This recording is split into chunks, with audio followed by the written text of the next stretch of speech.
ছাত্র সমাজ উদ্যোগে জাতীয় নাগরিক কমিটির যে একটি দল আসতেছে, সে দলটি একটি মধ্যপন্থার দল হবে, যে দলটি একটি বাইনারি কোনো প্রসেসের মধ্যে থাকবে না। বাংলাদেশে যে সংবিধান, স্বৈরতান্ত্রিক সংবিধানের কারণে আমরা আমাদের 2000 ভাইকে হারিয়েছি, 50,000-এর উপরে ভাইকে তাদের অঙ্গহানি হয়েছে, এখন হসপিটালে কাতরাচ্ছে।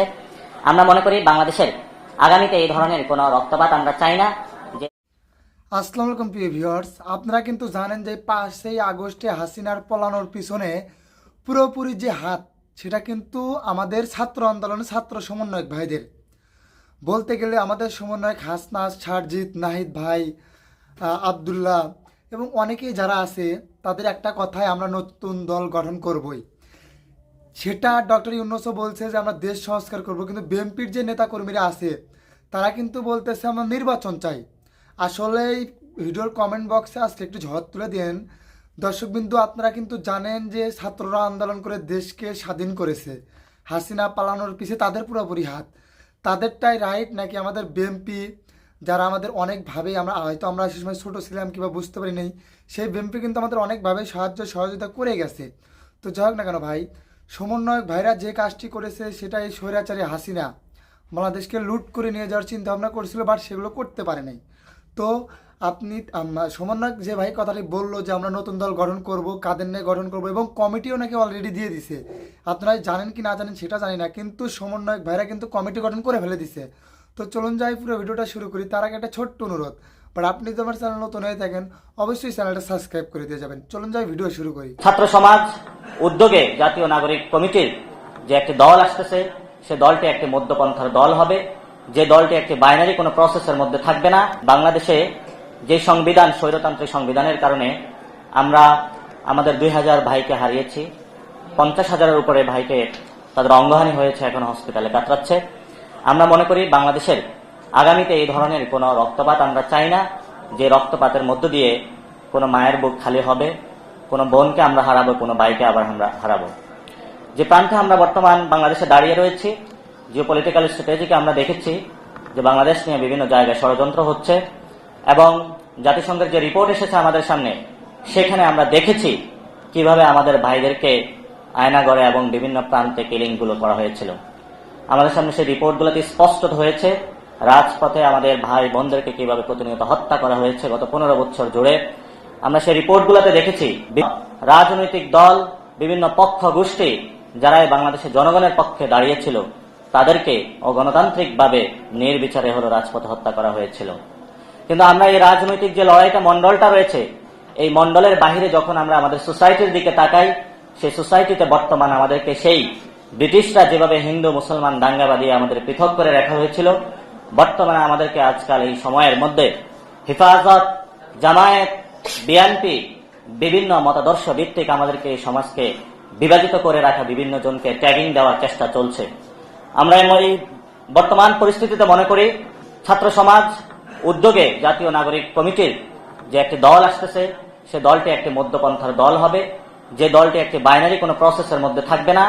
কোন মতাদর্শিক যে বিভাজন রয়েছে বাংলাদেশের মধ্যে, আমরা যে মতাদর্শিক বিভাজনগুলোর মধ্যে বিভিন্ন জায়গায় দেখতে পাচ্ছি যে প্রতিনিয়ত মানুষের খুন এবং মানুষের মধ্যে সামাজিক যে আমাদের একটা হারমোনিয়াস দীর্ঘদিন ধরে আমরা লালন করে যাচ্ছি, সেগুলো ভেঙে পড়ছে। আমরা সামাজিক যারা বুদ্ধিজীবী রয়েছেন, সামাজিক যারা গোষ্ঠীগুলো রয়েছেন, পারিবারিক মন্ডলে যাদের চর্চাগুলো রয়েছে এবং রাজনৈতিক পরিমণ্ডলে যাদের চর্চাগুলো রয়েছে, আমরা সবাইকে বলবো আসুন সামাজিকভাবে আমাদের যে ঐক্যের জায়গাটা, আমাদের ঐক্যের জায়গাটা গড়তে হবে, এবং রাজনৈতিকভাবে এই ঐক্যের উপরে ভিত্তি করে যে মানুষগুলো আহত হয়েছে, শহীদ হয়েছে, তাদের বিচারের দাবিতে রাজপথে আমাদেরকে অবস্থান নিতে হবে। এই গণ অবস্থানের মধ্য দিয়ে এই ইলেকশনের পূর্বেই আওয়ামী লীগের নিবন্ধন আমাদেরকে বাতিলের দাবিতে রাজপথে ঐক্যবদ্ধভাবে লড়াইয়ে সামিল হতে হবে। আমরা যদি আওয়ামী লীগকে এই নির্বাচনের আগেই তাদের যদি নিবন্ধন বাতিল করতে বাংলাদেশের মানুষ সচেষ্ট না হয়, তাহলে এই যে আমাদের আপকামিং যে নির্বাচন রয়েছে, জনগণের সামনে গভীর সংকট অপেক্ষা করছে। আমরা মনে করি বাংলাদেশকে একটি সিভিল ওয়ারের দিকে ঠেলে দেওয়া হয়ে।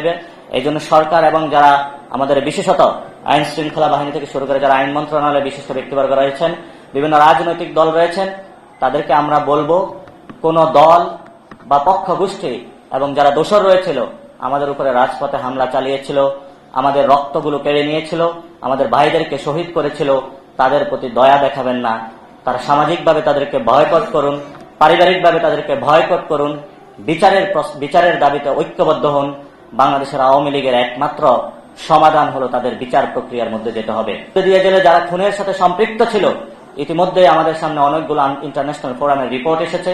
সেই রিপোর্টগুলো অনুযায়ী তাদেরকে দ্রুত বিচারের আওতায় আনতে হবে এবং আওয়ামী লীগ যে ব্যানারটি রয়েছে খুনের দায়ে গণতান্ত্রিক প্রক্রিয়ায় তাদেরকে বাংলাদেশ সরকার যারা রয়েছেন তাদেরকে বলবো দ্রুত গতিতে তাদের নিবন্ধন বাতিল করুন। কারণ গণতান্ত্রিক প্রক্রিয়ার মধ্যে খুনি কোনো ব্যানার যদি থাকে তাহলে আমরা মনে করি খুনি হাসিনার বিচার এবং আওয়ামী লীগের ব্যানার এই দুইটি যদি আগামী নির্বাচনে আমরা সুরাহাভাবে সমাধান না করতে পারি তাহলে আগামীর বাংলাদেশের যে মানুষগুলা শহীদ হয়ে আত্মত্যাগের মধ্য দিয়ে একটি গণতান্ত্রিক বাংলাদেশ চেয়েছিল সেই গণতান্ত্রিক বাংলাদেশের ফেরার কোনো আমাদের পথ নেই। এজন্য আমরা বাংলাদেশের যে রাজনৈতিক দলগুলো রয়েছেন বড় দল, আজকের এই দিবসে দাঁড়িয়ে আমাদের সেই শপথ হোক যে আমরা আমাদের যে স্বৈরাচারিক ভিত্তিমূলগুলো রয়েছে পারিবারিক সোসাইটিতে এবং আমাদের যে জিওপলিটিক্যাল স্ট্র্যাটেজিক জায়গাগুলো থেকে আমাদের বিভিন্ন ফরেন ইন্টারভেনশনগুলা তাদেরও যে একটি স্বৈরাচার মনোবৃত্তি আমাদের উপরে প্রতি মগজে মনে না আমাদের কালচারাল জায়গা থেকে আমাদের উপরে চেপে বসেছে, যদি আমরা এগুলো প্রতিহত করতে না পারি তাহলে আমরা মনে করি বাংলাদেশের যে স্বাধীনতার মুক্তি সংগ্রাম আমাদের শুরু করেছিলাম সেই 1947 সালে, 1971 সালের লড়াই, 90-এর লড়াই, 24-এর এই লড়াইয়ের মধ্য দিয়ে যদি আমরা আমাদের কাঙ্ক্ষিত স্থানে পৌঁছতে না পারি তাহলে এই লড়াইটা ব্যর্থ হবে মনে করি। এজন্য আমরা সকল রাজনৈতিক দল, সরকার সবাইকে আহ্বান জানাবো, আগামীকালকে একটি প্রোগ্রাম রয়েছে যে প্রোগ্রামের মধ্যে একটি ঐক্যমত কমিশন গঠন হয়েছে, যে ঐক্যমত কমিশন গঠনের মধ্য দিয়ে সংস্কারের যে প্রস্তাবনাগুলো আছে সেগুলো নিয়ে বিভিন্ন রাজনৈতিক দলের সাথে সরকার মত বিভিন্ন সভায় করবে। আমরা সেই সভায় সকলকে আহ্বান জানাবো আজকে থেকেই যে আপনারা আমাদের সামনে যে সুযোগ এসেছে বর্তমান সময়ে সেই সুযোগটা জনগণের সামনে প্রতিশ্রুতিবদ্ধতার জায়গা থেকে কাজে লাগান এবং আওয়ামী লীগকে বিচারিক জায়গায় নিয়ে আসুন এবং নির্বাচন পার্লামেন্টারি ইলেকশনে না গিয়ে একটি গণপরিষদ নির্বাচনের দিকে আমরা কিভাবে যেতে পারি সেই বিষয়ে বাংলাদেশের বিভিন্ন রাজনৈতিক মহলগুলোকে সক্রিয় হওয়ার আহ্বান জানাচ্ছি।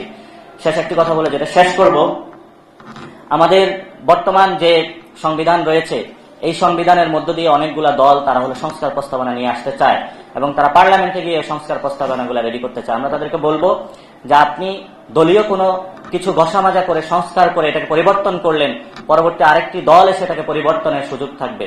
সেজন্য আমরা বলি আপনাদের শুভবুদ্ধির উদয় হোক, গণপরিষদ নির্বাচনের দিকে নজর দিন। ছাত্র জনতার যে রাজনৈতিক দলটি এই মাসে জনগণের সামনে আসবে, আমাদের রাজনৈতিক লড়াই হবে গণপরিষদ নির্বাচন, আমাদের রাজনৈতিক লড়াই হবে একটি নতুন সংবিধান। এই লড়াইয়ে বাংলাদেশের আনাচে কানাচে পথে প্রান্তরে আমরা ঘুরে বেড়াবো, বাংলাদেশের মানুষকে ঐক্যবদ্ধ করব।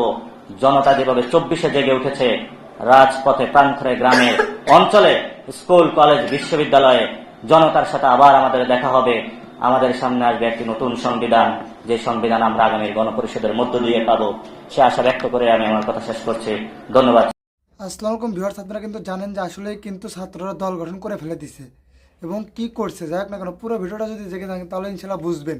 বাট পুরো ভিডিওটা দেখার জন্য ধন্যবাদ এবং আপনি যদি চ্যানেল নতুন হয়ে থাকেন অবশ্যই চ্যানেলটা সাবস্ক্রাইব করে দিয়ে যাবেন।